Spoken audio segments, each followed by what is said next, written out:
It was a cool October evening when a group of five friends, Ethan, Ryan, Jessica, Emily, and Tyler, decided to venture into the old abandoned amusement park on the outskirts of town. The place had been closed for decades, left to rot and decay, but its eerie atmosphere had always intrigued them.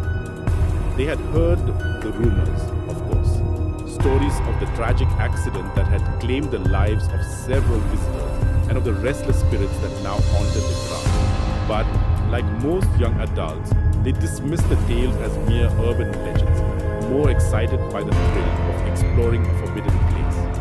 "Are we really doing this?" Jessica asked nervously as they approached the rusted gates of the park. "Come on, Jess," Tyler replied with a grin. "It's just an old amusement park. What's the worst that could happen?" "Famous last words," Emily muttered, but she followed the others through the gap in the gates. The park was a shadow of its former self. Overgrown weeds tangled with the broken down rides, and the once vibrant colors had faded to dull grays and browns. The Ferris wheel stood like a skeletal giant, its cars swaying gently in the breeze, while the carousel was frozen mid-motion. The painted horses chipped and peeled. "Creepy," Ryan said, taking in the scene. "But kind of cool too. I bet no one's been here in years," Ethan said, shining his flashlight around. The beam cut through the darkness, revealing bits and pieces of the past. A crumpled ticket booth, a torn Carnival banner, and an old, dusty popcorn machine. "Let's check out the fun house," Tyler suggested, pointing to a building in the distance. It was one of the few structures that still looked mostly intact, though the paint was peeling, and the entrance was boarded up. They made their way toward the fun house, their footsteps crunching on the gravel path. As they got closer, Jessica felt a chill run down her spine. Something about the place felt wrong, but before she could voice her concerns, Tyler was already prying the boards of the door. "Tyler, wait," Jessica started, but it was too late. The door creaked open with a loud groan, and the group hesitated for a moment before stepping inside. The air inside was musty and stale, the scent of rot and decay filling their nostrils. The darkness seemed to press in on them from all sides, and even the beams of their flashlights struggled to pierce through it. "This place is like a maze," Emily said as they wandered through narrow, twisting corridors lined with cracked mirrors and faded murals. "Stick together," Ethan warned.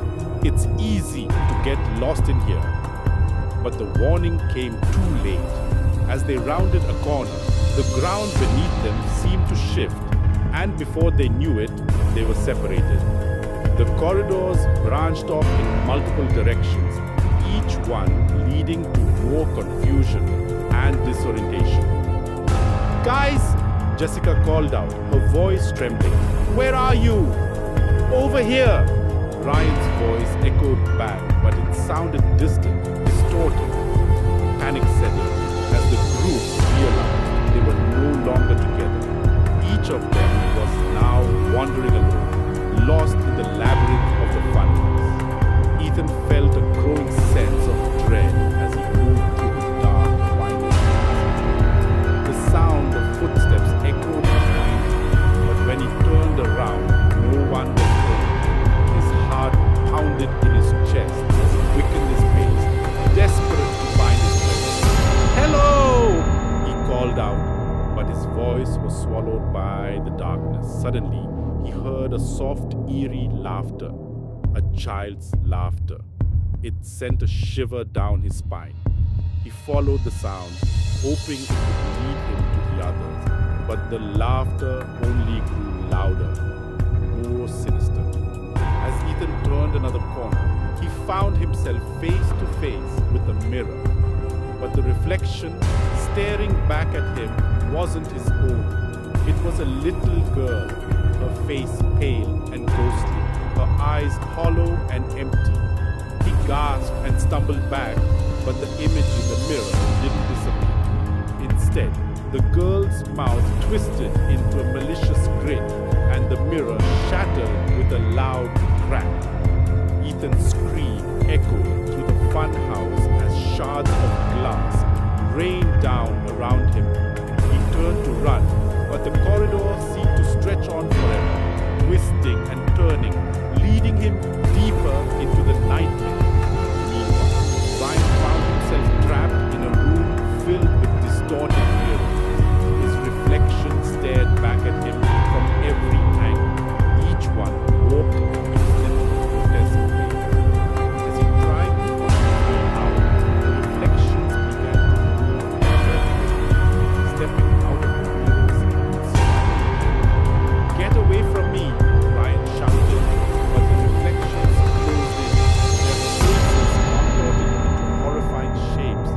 He backed into a corner, his breath coming in ragged gasps as the mirrored figures reached out. Children closed in, their cold hands grabbing at him, pulling him into the darkness. Jessica was the last one left, wandering alone through the endless corridors of the fun house. She had heard the others' screams, but now there was only silence. She felt a sense of dread growing within her as she realized she might be the only one left. As she turned a corner, she found herself in a large open room. In the center of the room was a small stage, and on the stage stood a figure, a tall, slender man dressed in a tattered ringmaster's costume. His face was hidden behind a cracked porcelain mask, but his eyes gleamed with a sinister light. "Welcome," the ringmaster said, his voice smooth and cold. "We've been expecting you." Jessica took a step back, her heart pounding in her chest. "Who are you?" she demanded, trying to keep her voice steady. "I am the master of this carnival," the ringmaster replied with a twisted grin. "And you, my dear, are the final act." With a wave of his hand, the room filled with the ghosts of the carnival, the same spirits that had claimed her friend. They circled around her, their hollow eyes watching her every move. Jessica tried to run, but there was nowhere to go. The spirits closed in, their ghostly hands reaching out to her. As the darkness consumed her, she realized with a cold, sinking feeling that the stories were true. The amusement park was haunted, and now she and her friends were doomed to join the ranks of the restless spirits, forever trapped in the nightmare